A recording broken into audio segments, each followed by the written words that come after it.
It's very, very hot. I'm sitting here with a fan on me, wearing my Halloween shirt that my wife got me. It's been a couple weeks, guys. We did a sketch show, and then the last couple weeks have just been really been reasonably hot. It's really hot, like at 90 degrees today. It's gonna be like 97 tomorrow, so it's just gonna be like, eh. So yeah, we've been kind of out of the loop. I've been out of the loop. It's like last couple weeks I've just been super tired and just like, yeah, I'm gonna do a video, and then it's like I get to a certain point, I'm just vegging out on the couch and falling asleep. But I'm just like, well, okay. So anyway, I thought, well, I can at least do this because I went and saw Maxxine today. For those of you who don't know what Maxxine is, it is the third movie in the Ty West trilogy, which started with X and then continued with Pearl, and this is the third movie in it. Although technically, by the standards of the movie, Pearl was actually technically a prequel of the first movie. So, it kind of goes out of order. But, so I thought I would talk about that. Full spoilers for those of you who would like to be warned of that. So I will talk about what happens mostly in the movie that I can remember because it's very hot, as I said. But anyway, for just to give you some background on the character of Maxxine, her character appeared in X, which was the first movie, which had kind of a Texas Chainsaw Massacre kind of feel to it, in terms of it was on a farm, kind of like almost the house was very similar to Texas Chainsaw Massacre. In fact, there's one point where they find a newspaper clipping where it says Texas Porn Star Massacre. I'm like, oh, that's cute. And Mia Goth is basically a porn star, and her boyfriend, I think, is the person that's the director, and she's got a couple other friends. I think fellow strippers, I think is what it is, because then she starts up doing the stripping and all that. And then they go to this place, and they're filming in this farm, and it's like this old guy and his wife, elderly. They're kind of unnerving. There's this unnerving feeling, and then there's an alligator, and there's a whole thing there. So that kind of sets the tone of things. But it turns out that the old woman is crazy and starts killing people, and the husband helps her out and all that stuff. And then it ends up, she ends up killing both of them, and she's kind of the survivor of this horrible tragedy. So she goes out to Hollywood because she wants to be a star. That was her whole thing, being a star.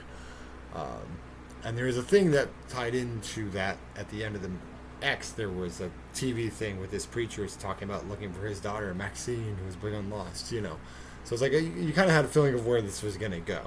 Now, Pearl was a prequel of that old woman character, and how she also was in that same kind of token, as she wanted to be a star, but she also was very unhinged, and I really enjoyed Pearl. It's really, really well acted, and like I said, there's this creepy moment. There's a review of it on here too, but there's this moment where at the end credits where she's just kind of staring at the screen with these crazy eyes, and you're just like, God, it's unnerving, You're just like, Mia Goth is really good, and honestly, if horror got more respect, the Oscars would have nominated her. But it is what it is. Occasionally, horror will get something Oscar-wise, but a lot of times it doesn't get the respect it deserves. And yeah, it's one thing to be like Carnage Candy. It's Friday the 13th. Okay, I'm not expecting Friday the 13th or Nightmare on Elm Street to get Oscar nominations, but at the same time, sometimes there's horror movies that really are really well acted and have good actors in it. So yeah, I really enjoyed Pearl. That was a nice. You get to see kind of her story, how she failed to be a star, and that's why there's this kind of dynamic between them. So anyway, this one picks up in 1985, and we see kind of a flashback video of her, and her dad's filming her, and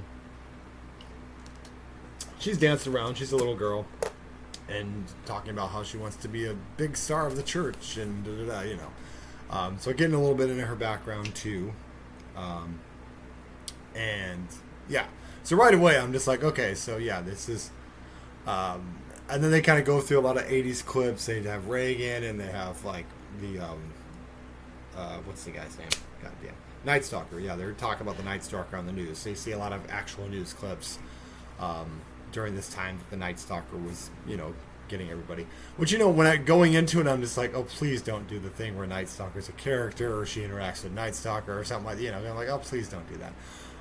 Luckily, they don't. It's really just kind of a backdrop just to kind of set the setting of this 1985 Hollywood. There's a lot of like peep shows. Like she's actually, one of her jobs is she's just kind of like, someone puts the quarter in and watches them, dance or whatever. In addition to doing some porn shoots. So yeah, she's still doing a little bit of that, but she's trying to break out into an actual Hollywood movie. And this one producer sees her, and she gives a really brilliant read of this woman who's been traumatized, and they're making this sequel to this movie. God, what the hell was the name of the movie?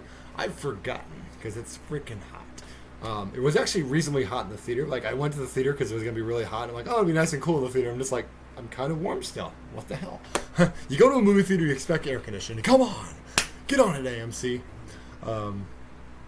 So yeah. Anyway, to get back to it. Doom, doom, doom. Let me take a sip of this Wendy's drink here. So anyway, so yeah, she's trying to break in, and this one producer sees her give this performance, and she immediately says, "Yeah, I went to bat for you. They didn't want to cast a porn star in this thing." But I said, you know what, I think we can really do this. It's a sequel to this older movie. God, what the hell was the name of it now? The Puritan. That's what it was. It was basically going to be The Puritan 2. Which they actually have around the Hollywood backlot and like a whole bunch of sets. They have the set of Bates Motel there, which I thought was nice. It was cool. And then she actually starts to visualize Pearl as the old lady instead of, Norman Bates' mother and all that stuff. So they actually use that set a little bit through the movie. And that was cool.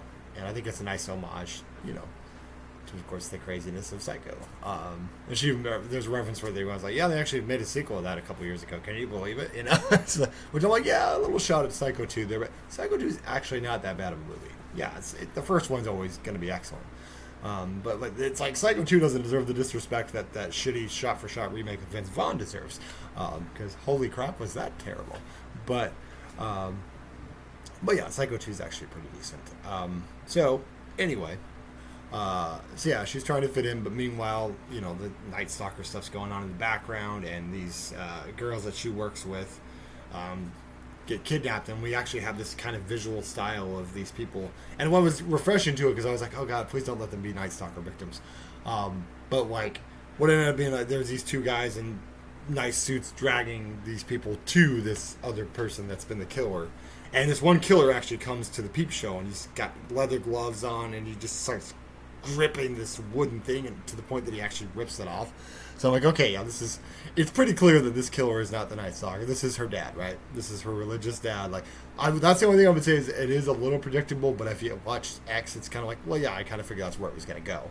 So it's not Scream. We're not trying to guess the killer. It's kind of like pretty obvious that it was her dad, who's, one of those nutso preachers, super end of the world Satanist. And it plays off that whole kind of dynamic that was going on in the 80s, especially with Dungeons and Dragons and things like that, where it's like, it's Satan's work, wizardry, the crazy overreacting Puritan type people. And they have a lot of people protesting, outside the movie shoot and all that. So yeah, but anyway, she's interacting, and she gets this role, but her friends start getting killed off at this Hollywood Hills, and they're marked just like he marks them, just kind of like our Night Stalker does. So to make it seem like, oh, this is a Night Stalker kill, no big deal, we won't get caught. Anyway, while this is going on, her agent is played by Giancarlo Esposito, and he's great. He's kind of her entertainment lawyer, but he's funny. He's got this funny wig on and stuff. And Kevin Bacon is playing a private eye, and he's sleazy. He's playing his sleazy best in there, and he's kind of working with the dad pretty much. And he kind of keeps threatening her, and she, like, there's one point she just like bloodies his fucking nose because he's following her. And man, he takes, talk about a spoiler. Oh my god, there's a scene where they kind of like they trap him because he's been following her and all that, and like they put him in a car and like handcuff him to the wheel. And he's in one of those kind of things that's in a junkyard where they crush the car. And I'm thinking, are they actually they're going to really kill him? I'm like, they'll probably let him out. He'll probably give in. And like, no, they just stand there, and he gets crushed to death by this car thing. I'm like, damn. So they did not hold back, I'll tell you. But yeah, what was great about it, I saw an interview with Ty West where he said he was actually heavily influenced by the movie Body Double, which personally to me was a huge plus for me. And I could definitely see with some of the scenes, especially the way it was shot, that was very much like Body Double. Now, Body Double is I think it's 84. Might be 85. Maybe that's when I said. But it's a movie called Body Double, and it has Melanie Griffith, actually. A young Melanie Griffith is in it. And this guy, Craig Wasson, who played, if you've seen Dream Warriors, he's Dr. Neil. He's the one that's kind of the doctor who's helping the kids in Dream Warriors. And he does a lot. He actually does audiobooks for Stephen King. Like, he's actually become really famous for that. And Star-Lord's grandfather is in that movie too, Greg Henry. So anyway, I was a big fan of Body Double because it was one of those things that like my dad had it on VHS, and me and my brother and sister, I think too, like we would randomly just find VHSs that my dad had. It was like, let's watch this, and it was just one of those things where like I just was hooked on the movie because it was fun. You know, it had some good humor to it, but there's also a lot of darkness. It was very referenced. I know that it was a Brian De Palma film, so he was very influenced by Hitchcock and Rear Window. So yeah, I had a lot of those type of shots. So this movie had that too, which I really liked. So I'm like, it actually makes me want to watch Body Double, which I have on DVD. I'm not sure exactly where it's at in here right now, but it's over here. And so I've always loved that movie. Like, it's me and my brother used to watch it all the time, to the point that we actually one time watched it and counted the number of times they said thank you or thanks. Yeah, we were dorks. So, I don't know why. Thank you. Oh, that's 21. I think it was 21 or 22 or something like that times. But anyway, back to the movie. This is not a Body Double review. Maybe I'll do one of those sometime. But yeah, so I can definitely see the influence, which of course I definitely enjoyed. So anyway, there's two cops. Bobby Cannavale and Michelle Monaghan are the cops in this, and they're trying to kind of like, they're suspicious of her, but like, and her friend at the video store, this black guy, he gets butchered horribly, unfortunately, because she's trying to help figure out where the tape came from, because it's a tape of her doing the porn and all that stuff. And so yeah, after Kevin Bacon's killed, then she's kind of like decides to like, okay, I'm gonna go to this freaking I'm gonna go to this thing because all these girls are going here and they're getting killed. And she had a co-star who was in the original Puritan movie, who actually was on the photo of the, screaming face on the poster of the Puritan first one.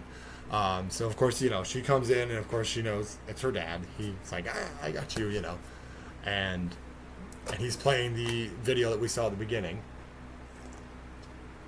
And then he basically reveals that yes, he's been doing this. And then she knocks his suitcase over, and it's the head of the girl from the Puritan. It's like, oh damn, he chopped her head off. Damn. There's also this thing earlier where they have to do like a plaster of her head, and it's like all this like plaster stuff over her face, and she starts having flashbacks to X and all that. And it's actually kind of a really creepy the way it's shot, and like it's had that feeling of having plaster over your face and your eyes. It's like, oh god, that's unnerving. But yeah, and so she has a conversation with the dad, and then he like puts a sack over a plastic bag and stuff like that, and kind of like doesn't fully suffocate her, just kind of knocks her out. And then they open back up, and he's filming this, and he's like, you must repent your sins, and we'll do a thing, and I'll just pretend like I'm, essentially he's pretending like he's exorcising her demons. And he's got a whole bunch of followers that are like in white robes and stuff. And meanwhile, the cops have followed her there, so they're going to try to, help out, of course. But he's going to brand her and all that if she doesn't, confess her sins and all that, and then like these guys like that are the followers like start pulling out fucking shotguns from him. Like, oh, we're going with that one. We're going with that religious right craziness of I'm so religious, but let me blow you away with this big shotgun. And then it comes out of the cops get into a shootout with them, and both cops basically bite it. Poor Michelle Monaghan gets like a cross to the freaking eye. But she does actually shoot the dad, and then it's kind of this shot where the helicopter's up there, and then she quotes the line that he said to her about, living the dream and all that stuff, and then she blows his freaking head up, and it's just, boom! I was like, damn, that was vicious. And then it's just basically she becomes a star because of this, and the Puritan becomes a big thing, and so yeah, she ends up in a happy place by the end. So yeah, I thought it was pretty good. I think in terms of acting, it was well acted. Everybody did a good job. Mia Goth is good. I hope she continues to get more work. I guess she's supposed to be the villain in that Blade movie that maybe will someday come out. They stop firing directors and writers and shit. Maybe it'll actually get made at some point. But she's supposed to be the villain in that, I believe. So that's cool. I'm happy she's breaking out a bit because she's really good. But yeah, if I had to rank it, I'd say it and X are probably neck and neck. And then I'd say Pearl was the top, just because in terms of that performance, just especially that one ending credit scene where she's just like staring at the camera. It's like so unnerving, you know. So no, I think Pearl's my number one of the three. But I definitely enjoyed it. I think it's a really good trilogy. It's solid, well shot, well acted. And I hope to see more from Ty West. I think he's a good director. And I hope Mia Goth gets more work. And of course, I'm always happy to see Kevin Bacon. You know, he's always good. Yeah, but let me tell you about some of the trailers I saw, though, man. There's some weird movie coming out with Brandy. I'm just like, where the fuck has she been? Brandy and this weird old lady. It feels like it has sort of a Get Out playing off a racism thing, but it's also really A24 weird, Hereditary. And it just like, no.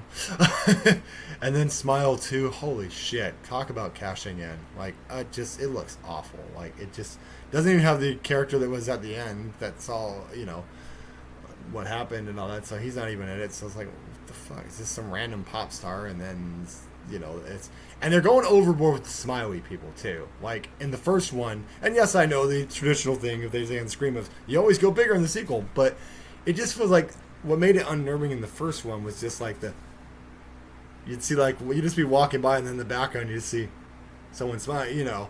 And now they've got like, every person that she sees is doing this. And it's like, okay, now you're going. And there's this scene at the end where some little girl's walking up with this evil smile and then she just kind of awkwardly signs her shirt. I was like, what the fuck? And that was unintentionally funny. But it's just like, I'm just like, no, you shouldn't have made a sequel. You should have just let that one just... I mean, I know it made money and everybody liked it, but that doesn't mean you need to make a sequel sometimes. If you don't have a story, don't make a sequel. Learn from this shit, Hollywood. And there's also this one with John Cho called Afraid that's basically an evil AI thing, and I was just like, it showed probably half the movie, and I'm just like, Blumhouse, man, I tell you, they just, sometimes they make something good, and you're like, not bad, Blumhouse. And then other times, you get stuff like that, or that was that Imaginary that was out that was pretty cheesy, or this evil swimming pool one. You know, just like, what the fuck is this, guy? It's like, I mean, next we're gonna have a vacuum cleaner chasing people. I mean, what we're getting Stephen King level here, you know? It's like the bushes are moving. Well, we don't actually want to see the bushes moving because that looks ridiculous, Stephen. It might seem creepy in your book, but when it's on screen, this is talking about the Shining remake. I'm just going all over the place, aren't I? But yeah, that's, you know. So yeah, A24, they make some weird stuff always, which is fine. Sometimes it's really good, and sometimes it's like, and then Blumhouse makes just like, just throw it against the wall, it'll make money. Some dumbass will see this shit. But I'm just like, no, I'll pass. Megan wasn't bad, but yeah, but I don't, the evil AI thing's already getting played out, I feel, so. It's like, ooh, it's just like one of those movies that's just going to be a bunch of jump scares. And I'm like, oh no, a jump scare, yay. So yeah, so anyway, most of the trailers some of the trailers looked okay. There was one with Channing Tatum and a bunch of other people in it that looked kind of ominous and kind of creepy, but yeah. But beyond that, I was just like, no thanks. I'll pass. You know, it's like most of none of the trailers are like, man, I gotta see that. It's like, that looks really bad. So yeah, they shouldn't have made Smile 2. That's just that much. Anyway, this is the review for the third movie, Maxxine, in the trilogy, the Ty West trilogy. So check it out, guys. It's pretty good. I definitely enjoyed it. If you really liked Pearl, it's not quite as good as Pearl, but it's still pretty good. And it's got that nice 80s, a lot of 80s music. It's set in the 80s well. And like I said, I like that they did not have the Night Stalker be a character, and he did not interact with her at all, because goddamn, that annoyed the hell out of me in American Horror Story in 1984 when he had the Night Stalker be part of the character. Not just had him be a character, but had this like good-looking guy playing him. And he reminded me like a kind of a Mexican Heath Ledger. That's kind of how he looked. But I'm like, Night Stalker was an ugly motherfucker, guys. Look at pictures of him, for God's sakes. Yes, you had the people that would write, but he's not some good-looking guy. And I'm like, that's Ryan Murphy to a T. It's like, dude, I get it. It's like, you like good-looking men. That's fine. But like, it's just like, it just feels insulting. Like, and just like with the Dahmer thing, like, it's just like, you're just insult. I mean, these people, this guy killed a lot of people and hurt a lot of people, and you're making a movie and being like, oh, he's just part of the story. Look at me, I'm wicked. It's like, whereas this, it's in the background. It's kind of like a, it's sort of a way to tie into the story. So which is much better use of it with a talented director who's not a hack anymore, like Ryan Murphy. Anyway, Ryan Murphy used to be good, and then yeah. Anyway, I'll get off my Ryan Murphy soapbox for now. So, hope you enjoyed this review, guys. And like I said, check out Maxxine. We're going to go see Long Legs next week. Looking forward to that one. Is it Long Legs? I think that's the one. The Nicolas Cage one where he's a serial killer. That looks really good. I'm looking forward to that. And then, of course, the following week, we'll probably be seeing Deadpool and Wolverine. So, we'll be having more reviews coming to the channel. I told Anna if she wants to do ones that she watches, because sometimes she watches stuff much like me by herself. I said, do the Honest Corner thing like you did for Skinamarink. Do more videos. Some together, some separate. Alright, guys, so hope you guys, if you're in the west area of the Pacific Northwest, hope you're keeping cool, because it is really freaking hot. And anyway, guys, keep watching, like, and subscribe. Maybe I'll do some more videos in the coming weeks, more ranking videos, or maybe a little podcast, something like that. I've been watching Mayor of Kingstown, too. That's a good show. But yeah, thanks for watching, guys, and have a good night.